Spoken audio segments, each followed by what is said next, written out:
Good morning, students. Now we are going to start our new chapter, that is chemical bonding. So, chemical bonding generally means the formation of a bond. Before understanding what is a chemical bond, we must understand that everything in this world it requires a stability. It is similar for the atoms also. In case of the atoms, the stability means having a electron arrangement which is equals to the inert gas, that is having a completely filled outermost orbital or the valence shell. Now, for example, helium has two electrons in its outermost shell, that is the diplet, while the other inert gases, they have like a neon, argon, krypton, etc. They have eight electrons in the valence shell, that is a octet. We also call it as a octet as it has eight electrons. So we have found that all the elements, when they have a completely filled outermost shell or a valence shell, they sustains a stability. That is, they are very less reactive and they are very stable.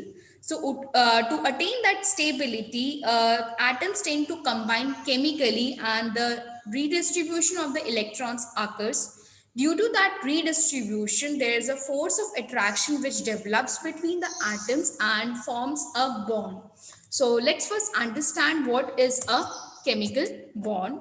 So the chemical bond means the redistribution of electrons to form a bond, that is a redistribution of electrons.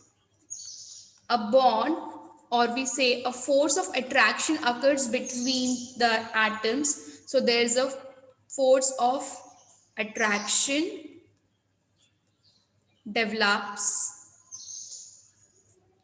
between the atoms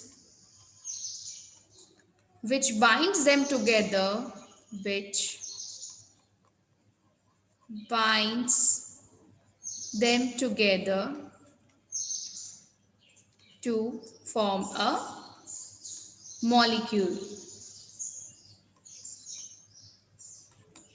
So a chemical bond, this is what is known as a chemical bond. When there is a force of attraction between the two atoms to attain the stability, when the electrons are redistributed, and that force of attraction binds them together to form a molecule, that bond is known as a chemical bond.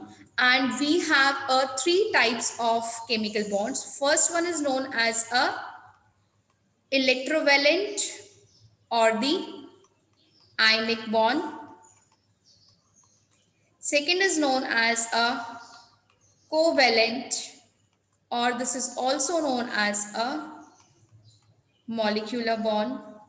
And the third one is known as a coordinate, which is also known as a dative bond.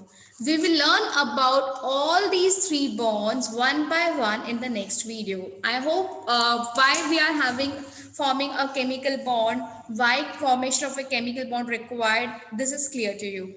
Thank you.